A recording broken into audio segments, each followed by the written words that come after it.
Et la page mère du dimanche, toujours avec cette fois le monégasque Pierre Frolin qui a présenté son livre cette semaine, Océan face à face. Il est avec nous dans le 19-20. Bonsoir Pierre. Bonsoir. On vous connaît en tant qu'apnéiste avec de multiples records, mais finalement, au-delà des records, l'apnée, ça vous a permis de découvrir le sublime des océans. En vérité, non. C'est le sublime des océans qui m'a permis de devenir un apnéiste de haut niveau, parce qu'à la base, je voulais vivre ma passion au quotidien, ce que j'ai réussi à faire.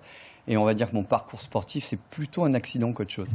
Alors, vous présentez ce livre Océan face à face, avec d'abord des images que l'on va découvrir, des rencontres avec des animaux sublimes sur toute la planète. Oui, tout à fait. Avec Greg Lecoeur, on a voulu changer de code de communication. On s'est dit que pour pouvoir sensibiliser les gens à la protection de la nature, il fallait une nouvelle façon de discuter, une nouvelle façon de communiquer. Vous montrez le beau. L'homme libre, dans des décors magnifiques avec des animaux grandioses.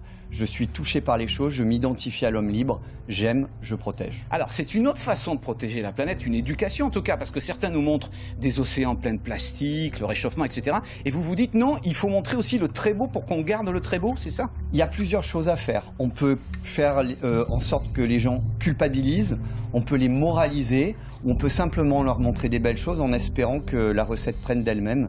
Et c'est ce qui est en train de se passer. Alors justement, est-ce que vous essayez aussi de toucher nos émotions, de nous émouvoir à regarder le sublime, à regarder ces images donc d'alligators, de crocodiles, etc. Est-ce que vous essayez de dire finalement ça va toucher l'homme, ça?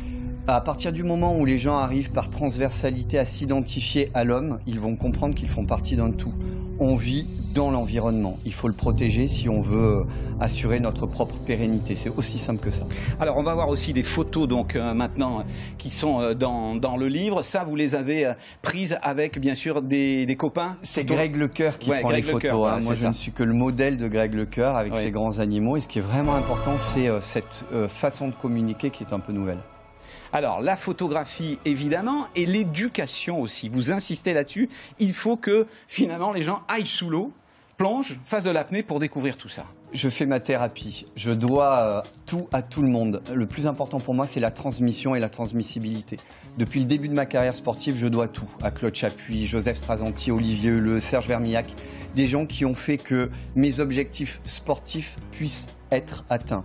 Et je me dois à un moment, et c'est ce que je fais depuis 2002, de passer le relais. Donc le plus important pour moi, c'est sensibiliser les gens à la protection de la nature par le biais de la plongée libre et la plongée en bouteille. Merci beaucoup Pierre Frolin. Donc je rappelle le titre de votre livre que l'on a dû voir aussi à l'écran, Océan face à face, donc un recueil de photographies sublimes tout autour de la planète.